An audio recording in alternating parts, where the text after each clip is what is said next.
Une respiration plus accélérée et une fatigue importante. Ces vaches souffrent de la chaleur. Avec 41 degrés dans les prairies, pas question pour elles de mettre les pieds dehors. On les laisse à l'intérieur la journée, c'est pour ça qu'on a mis en place dans nos bâtiments des ventilateurs et des brumisateurs, ce qui rend quand même l'ambiance à l'intérieur du bâtiment bien meilleure que celle de dehors. Et autre solution pour les aider, ces compléments alimentaires à base de calcium et de sodium.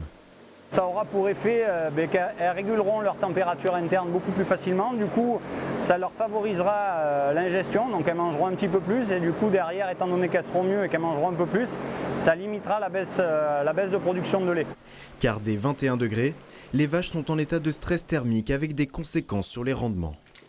Là aujourd'hui, la baisse de production, on va l'estimer à peu près à entre 2 et 3 litres de lait par jour et par vache. Donc sur 70 vaches, ça fait quand même pas mal.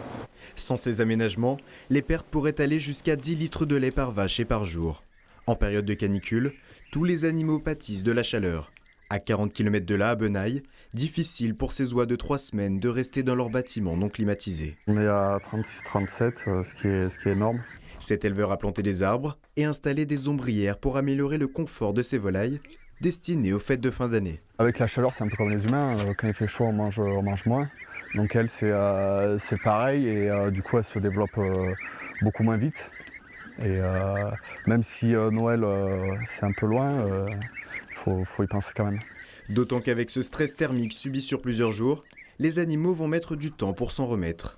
Les animaux vont lutter, ont une énorme résistance et après ils vont surtout mettre du temps aussi du coup, à remonter la pente. Et c'est là où il faut les accompagner sur l'hydratation, sur l'alimentation adaptée pour essayer de les relancer, de les remettre en forme, en bonne santé rapidement.